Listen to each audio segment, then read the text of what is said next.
Hi everyone, my name is Noronha, and today I'm presenting on my critique of conditional cash transfers and murder rates in Brazil and Mexico. To start, let's give a little background information. Violence is out of control in the Americas over the last 10 to 15 years. In 2010 specifically, violent homicide rates in both Central and South America was above 20 murders per 100,000 people, well above the global average of 6.9 per 100,000, and that was reported by the UNODC's 2011 World Drugs Report. And I guess perhaps the most disconcerting is that homicide rates are holding steady in some countries, and in many others, they're actually increasing approximately to low levels of civil war. And so I guess the question is, what are some of the factors causing this violence? And what this specific critique does, and many other pieces of literature have shown, is that there's a connection between crime, murder, and increasing poverty and inequality rates. And in Latin America, it's been well documented that it's a very unequal society, and there's rising poverty among many Latin American and Central American countries. So in looking for the government in ways to tackle these issues, many proposals of anti-poverty programs have been examined, and one that's in particular interesting is conditional cash transfers. And these are programs in which the government, their money transfers to poor households on the condition that they make investment in human capital of their children, which is unique because it's not direct cash transfers for food or anything of that. It's more a future investment program. And these CCs, they develop human capital by most commonly requiring school attendance, medical checkups, vaccinations in return for the direct cash transfers. And it's very unique, like I said, because they regard the fundamental cause of poverty and intergenerational deprivation to be the lack of investment in human capital and development. So it's moving away from normally let's just give money to get food or building to more let's look at an investment. So the question that this article proposes is, do conditional cash transfers have a significant effect on reducing murder rates in Mexico and Brazil? And with Mexico specifically, they look at the Oportunidades program, and with Brazil specifically, they look at Bolsa Familia. And the hypothesis that these authors look at is that the greater presence of CCTs means that there's going to be a decline in crime. And their argument is around two base points here. One is inequality in crime, and the second one is social control in crime. For inequality in crime, their main claim is that CCTs reduce income inequality, which would then reduce crime rates, ultimately reducing murders. And because these programs are, the basis is that these programs are aimed at improving socioeconomic factors. Specifically, there was a 4.7% decline in the Gini index in Brazil from 1995 to 2004, with Bolsa Familia responsible for 21% of that decline. Similarly, Mexico's CCT program was responsible for 21% of the overall 5% decline in Mexico's Gini index between 1996 and 2004. And so the idea is that with this improved income inequality, making that more citizens are able to compete for more of the legal jobs, they have more incentives to stay on the legal side than to go on the illicit markets. And with that, they're engaged in less illegal activity, reducing the possibility of crime and the subsequent murders following that. Then when we look at social control in crime, the authors basically state that with CCT programs working, they're likely to reduce crime, including murder, through the further incorporation of citizens into functioning state services. And their idea is that state services that are regarded as functioning efficiently, they have a similarly increase a person's commitment to following the state's laws. Because if you see a state service functioning well, then you believe in the state. If you can have confidence in the state, then you're likely to follow those laws. And that from there, you're less likely to then engage in illicit transactions, knowing that these state services can offer what you were using illicit transactions to use. So through social control and both inequality, they believe that this is the fundamental way that murder rates can be reduced. So their methodology for this is that they compile data from over 5,000 municipalities in Brazil and over 3,000 in Mexico over a 3-year period. The data includes the number of murders, the percent of the population enrolled in CCTs, the Human Development Index there, and then the GDP per capita. And then when they pile that all together, then they use a zero-inflated negative bimodal regression for the 2 separate models. Yes? What's the 3-year period? Like between what years and what years? Sorry, it's between 2008 to 2011. Okay. The sources for Mexico, they derived that information from the Instituto Nacional de Estadísticas y Geografía. For Brazil, it's the Instituto de Pesquisa Económica Aplicada. And so what are the results? They fit with the hypothesis. The greater the proportion of beneficiaries enrolled in a CCT program in each municipality, the lower the number of murders. And interestingly, within these results, they found a larger effect to happen in Brazil versus Mexico. And the reasoning behind that is that more of the percent of the population was enrolled in Bolsa Familia than they were in Oportunidades. So it's speaking to how inclusive these programs can be to how effective they can ultimately change the population dynamics. So there are some critiques to this in that my main 2 concerns are, one, that some assumptions do not hold realistically. And one of those subpoints is that the authors assume that greater equality will equal reduction in crime. And my claim is that just because someone's relative poverty and income inequality are improved, it does not mean that the absolute circumstances are better to the point where they do not need to engage in crime. And in some cases, you'll find that murders will always take place because it is structurally embedded within society, such as transnational organized crime. So even though you have a family in a rural part of Mexico where because of the CCT program, they have better access to these legal opportunities, it doesn't necessarily mean that they'll choose those opportunities if those opportunities are economically, they can't compete with transnational organized crime. And as we've seen with the drug trade, from the production point in Colombia all the way to the U.S.-Mexico border, the resale value increases tenfold. So if you get these people being paid out even $100 to $200 more than the legal opportunities available, then even though the CCT program actually improved their relative economic position in life, it didn't necessarily make their absolute poverty any better. They still have to fight for opportunities within their country, and they still have to make ends meet. So it doesn't necessarily mean that just because you reduce the income inequality, that you're going to see crime being reduced. The second point to this is that positive reviews from CCTs don't necessarily equal social control. And like I said before, economic incentives for crime outweigh any social control that a person may have. If they need the crime to survive, they'll engage in it. If murdering a person furthers their need to live, then they'll do it. And just because that CCTs receive a positive review does not mean that other programs nor other laws receive the same positive reception from people. And that's because sometimes citizens may see other laws as unjust or discriminatory and other programs as ineffective and bureaucratic. So it doesn't necessarily mean that you can translate what the success in CCTs are to other programs. They would have to have consistency in terms of how effective they are and how much they're meeting the population need. And then the second critique I have is that correlation does not imply causation.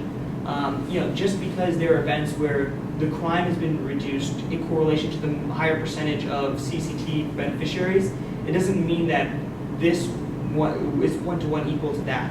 In most of these cases, you can see that positive macroeconomic factors have affected crime, in the sense that if you have a larger GDP growth, then more people are likely to invest in the country. If more people are likely to invest in the country, then you have more capital being inflowed into investments, more jobs being created, more opportunities being given out there. So just because this one factor was able to control or help improve income inequality doesn't mean that other factors weren't at play. And I think that's very important because if you're going to look at expanding this program, you have to understand that it might not necessarily work to what you can predict because there's other variables that were in the equation. So the conclusion of this is that, from this article they said, increased social spending on anti-poverty programs that target income inequality, they generate significant positive externalities for society. Now, what those specific externalities are, that's debatable. You can't say that this program alone will solve all poverty, or it will, decrease income inequality to the point that it's inexistent. But it's leaning on a trend that improves the situation at hand. It does have an impact on crime, but I wouldn't say it's the definitive point for all what it does. Additionally, it won't necessarily lead to a reduction in crime. And so the questions I was interested in from this, primary paper is that from a budgetary perspective, do you think it's sustainable to maintain current levels of social spending in the long run? And the other question would be, is it politically feasible to scale back on programs when unexpected shocks to the economy arise? And mainly for the first question, you see that in the United States with Social Security and food stamps, that's been a pro-growth program where we have put more and more money into the system since its inception. And with economic crises arising, sometimes you have to realign those budgetary prioritizations. And so from that perspective, does this seem like we can increase Bolsa Familia and Oportunidades?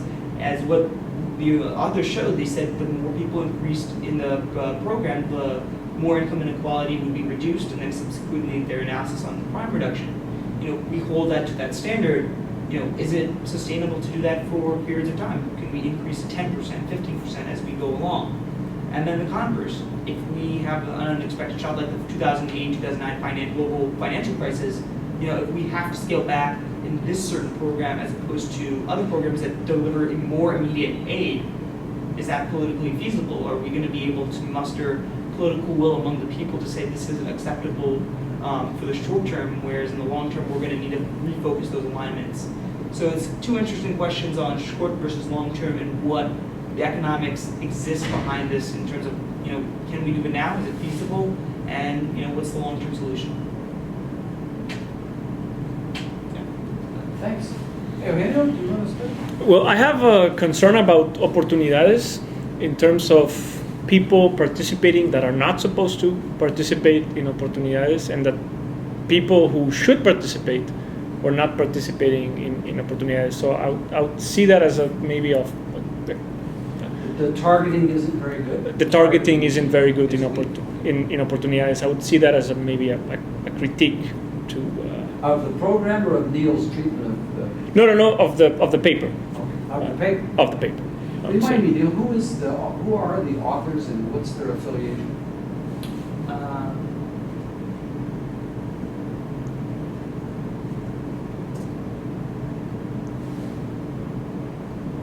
The author is Justin Erlantz, and he's an academic. Who published the paper? It was the Latin American Politics and Society. Okay, all right. And so it was an interesting case to see that how anti-poverty programs that transition all the way to crime and reduction. Let me raise two things. Yeah.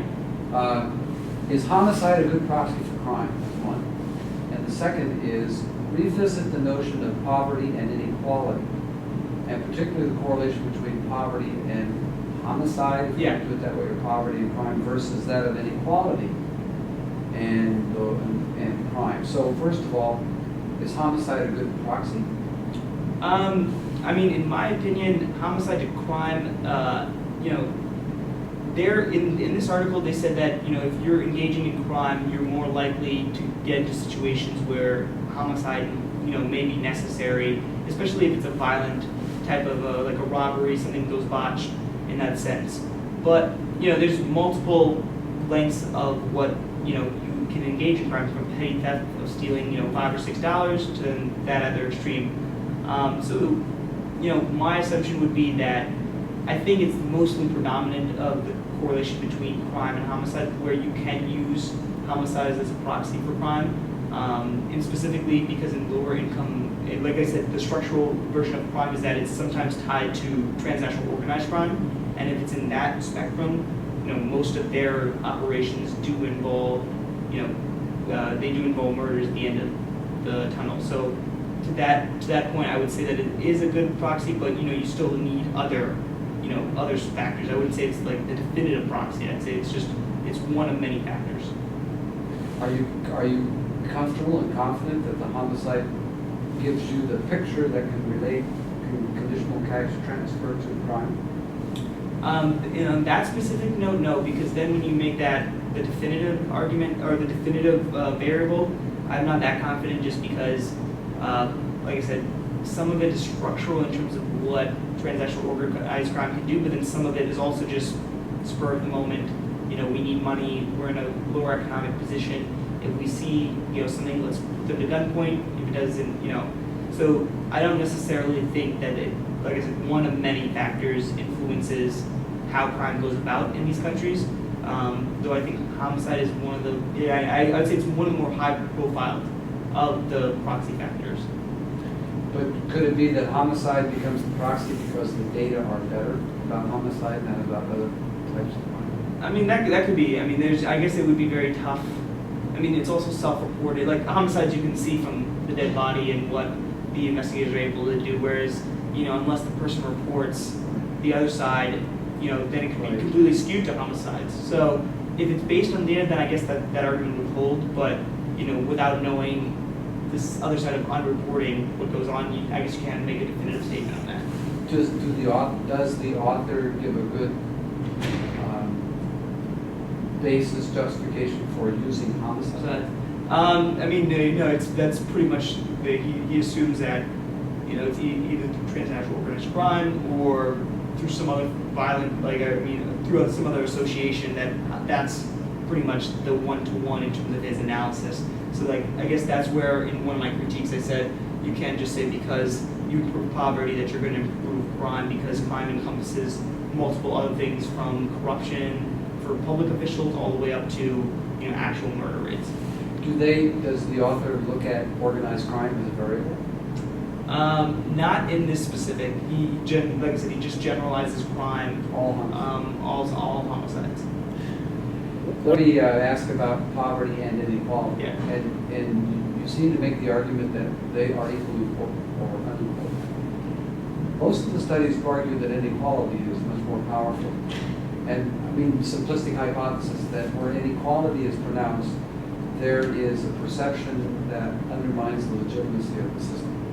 So that if we're living in a society with high levels of inequality, oftentimes we find that the state institutions have less support than in societies where there's less inequality. The poverty overall, we find the correlation between poverty and homicide to be very weak. And that there could be poor societies with high rates and poor societies with low rates. Now, what is your basis for thinking that poverty is equally important as inequality? So in the report, they break it down in terms of municipalities, in terms of the wealthy, average, rich, and poor. And from what in terms of the predicted probability of a zero murder from this correlation. And from that, pretty much in Brazil, the only one that doesn't, it's only Mexico's rich neighborhoods that this trend is not, the probability is not increasing to one where it's there's gonna be zero murders. In Brazil, through average, poor, and rich, all of them show that with these programs and the more enrollment into them, that a zero murder is likely to happen. For Mexico, average and poor have the same tendency. The only one is rich, and then they do make the notice that between that and GDP could be an influencing factor as to why the rich, because in rich neighborhoods, I guess you see more people, it attracts more crime, just because if you're targeting specific individuals, you're more or less likely to target the richer individuals for economic incentives than a poor neighborhood within itself. So in terms of how they break it down, it seems that it's uniform across different socioeconomic levels. And mind you, it was only in Mexico's rich, Brazil's rich towns and municipalities, the trend was upward as well. Not sure I follow that, but yeah, I'll explain it. Yeah. So they do basically a graph on the predicted probability of zero murders. Yeah. And so it goes from 0 to 1 being that it's almost 100% certain that if this program increases more beneficiaries, then there's going to be zero murders in that municipality. Okay. And so they break it down into 6 regions, 3 being for Brazil, 3 being Mexico. The 3 for Brazil are average, rich, and poor, same for Mexico. When they do a comparison of all of them, it seems that only Mexico's rich municipalities doesn't have a definitive upward sloping trend, so that the more of the percentage of the population enrolled in a CCT program, the more likely that there's less murders or 0 murders. So, and the reasoning behind this rich side is that they're saying that because rich neighborhoods tend to attract crime because of the individuals in there, that it's likely that the crimes are going to still continue. Whereas in poor and average neighborhoods, you're not going to steal or go after somebody who's already poor, because they really don't have anything else to give. So do they have data that show with conditional cash transfers that confidence in public institutions increases? That's the kind of hypothesis that I got from your summary. Yeah, so they do. Their specific one was from 2002 to 2006. Brazil's national election studies indicate that the poor citizens increased their positive view of the police performance by 11.2 percentage points. But like I said in the critique, just because that was a reality I wouldn't necessarily attribute that just to CCT. Just because if CCTs are working, there could be something on the other side that's Do you not have a working. candidate that might be that 3rd or 4th variable out there that might account for the? I mean, to my opinion would be that it could be, the actual number of violence that if the police is actually doing a good job in terms of, I think when we saw people's, I forgot his name, person who was doing on Brazil. Fernando, when he showed that the more people were being in prisons, that the violence was going down. Right. And if that's the case, people might see either A, the prison system is more effective, or B, police are more effective. And so the fact, that's the one thing that's constant in this critique is that they say, okay, this is the stat, it's tied directly to CCTs without really So they drawing. did bivariate correlations, they didn't try to do a regression? No, they did a regression, and in the regression, they used the number of murders, percentage of population, human development, and GDP per capita. But, I mean, tying the direct, in that one case it said, when you increase it by 11.2% in a positive review, they just solely distributed that to CCT. They don't make any analysis that says, there could be other Could have variables. been other things. Yeah. Police officers per capita, imprisonment. Yeah. Especially on the imprisonment and prison system side, the references are not made. Any reason they don't look at this? Not really. I mean, they really don't say exactly why. They just, like I said, they just go straight from a fact to making that just their claim, not any reasoning as to why this claim holds on the facts of CCTs. I mean, it's very difficult to get data of the number of police in all municipalities in Mexico.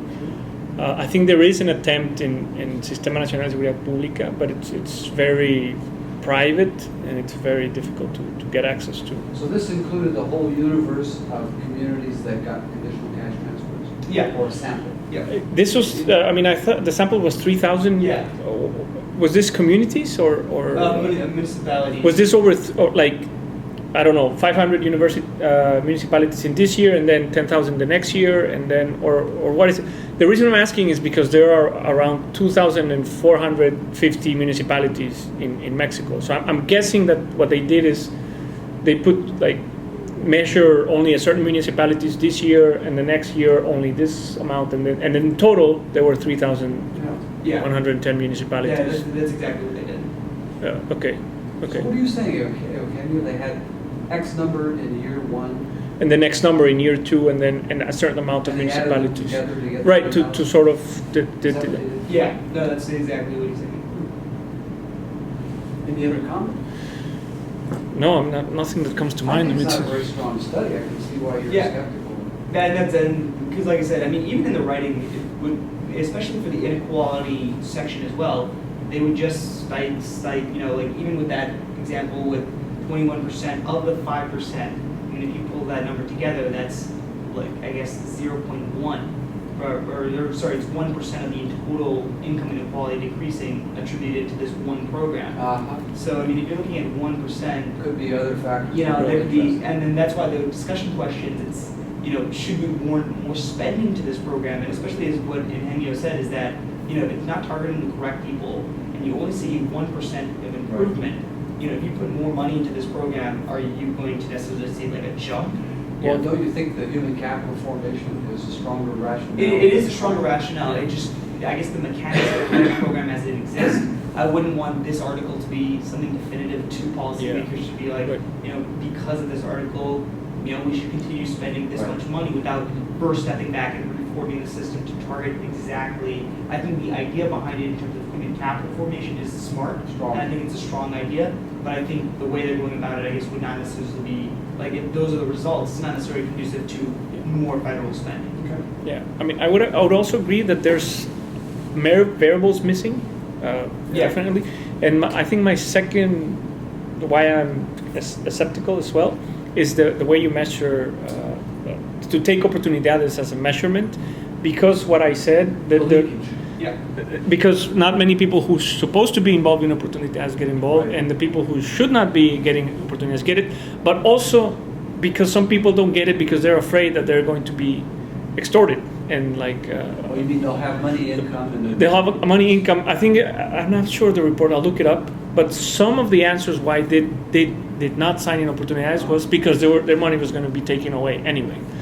So that's like, if that is true, that explains a lot the causality as well. Like I wasn't aware the leakage was as strong as you, that I'm the not- targeting was as weak as you suggested. well, I'm not sure. I'm just like putting as an other alternative. And like I said, the one differing between Bolsa Familia and Oportunidades is Bolsa Familia has a larger pool as terms of the income brackets, whereas the Mexico's version is smaller. So to that degree, if you're going to open up Mexico's program to include more people, Yeah. or like, you know, even though there's a larger effect happening in Brazil, is that's why it's, should we attribute CCTs to this crime rate reduction? Because if you're doing that and you try to open up Bolsa Oportunidades, then you could be putting money in and targeting the wrong people Yeah. again. Well, I appreciate this, and look at the tape and see if we can get a way to post it. Thanks. Yep. Thanks again. No problem. So I'll just put stop here, right? Yeah.